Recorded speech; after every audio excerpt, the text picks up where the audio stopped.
কাঁচা ডিম ভেঙে দিয়ে এরকম সুস্বাদু ও মজার ডিম কারি একবার যে খাবেন সে বারবার ডিমটা এভাবে রান্না করবেন। হ্যালো, আসসালামু আলাইকুম ভিউয়ার্স, কেমন আছেন সবাই? হোমমেকার কিচেনে আপনাদের স্বাগতম। আজকে আমি আপনাদের সঙ্গে খুবই সহজ এবং ইজি একটি ডিম কারি রেসিপি শেয়ার করছি। তো চলুন দেখে নেই। আমি এর জন্য প্রথমেই একটা প্যানের মধ্যে তেল দিয়ে দিয়েছি, তারপর জিরাটা ফোড়ন দিয়ে দিলাম। এই গোটা জিরাটা খাওয়ার সময় মুখে পড়লে খুব ভালো লাগে। এরপর আমি এখানে তেজপাতা, এলাচ, দারচিনি দিয়ে নিয়েছি। তারপর হাফ কাপের মতো পেঁয়াজ কুচি দিয়ে দিলাম কাঁচামরিচ।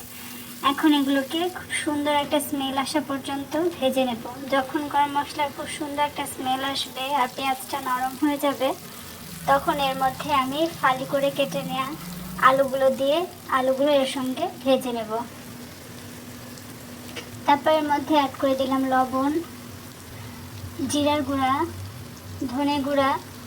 এখন আমি সব মশলাগুলো অ্যাড করে দিয়ে দিলাম শুকনো মরিচের গুঁড়া, হলুদ গুঁড়া দিয়ে মশলাগুলো দেওয়া হয়ে গেলে এখন আমি একটু কষিয়ে নেব। তারপর আমি এর মধ্যে সামান্য আদা বাটা ব্যবহার করব। আমি এখানে রসুন বাটাটা ব্যবহার করছি না, আপনারা চাইলে রসুন বাটাটাও ইউজ করতে পারেন। মশলাগুলো যখন খুব সুন্দর করে কষানো হয়ে যাবে, তখন আমি এর মধ্যে হাফ কাপের মতো গরম পানি দিয়ে দিলাম। দিয়ে ঢাকনা দিয়ে আলুটা সেদ্ধ হওয়া পর্যন্ত রান্না করে নেব।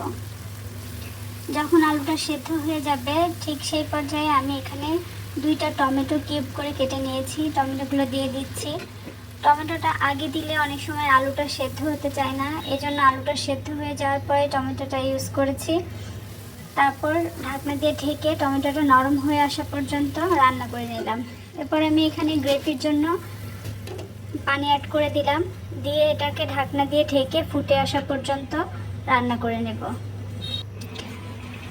যখন এই গ্রেভিটা একদম ফুটে আসবে, ঠিক সেই পর্যায়ে আমি এর মধ্যে ডিমগুলো ভেঙে দিয়ে দেব।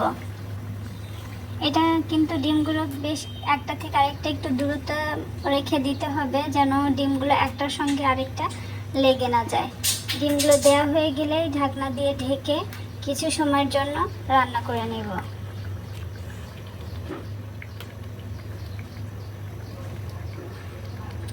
তো আমার সবগুলো ডিম দেওয়া হয়ে গিয়েছে, আমি এখন একটু ঢেকে দেব। তো ঠিক এই পর্যায়ে আমি এখন একটু গরম মশলা গুঁড়া ব্যবহার করছি।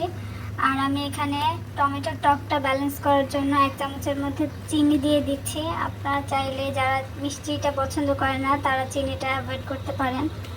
তো এই তো ঝোলটা শুকিয়ে নিয়ে এখন নামিয়ে নেব।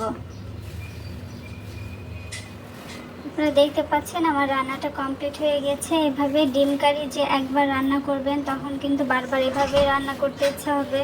আজকের রেসিপিটি কেমন লেগেছে সবাই অবশ্যই কমেন্টস করে জানাবেন। আসসালামু আলাইকুম।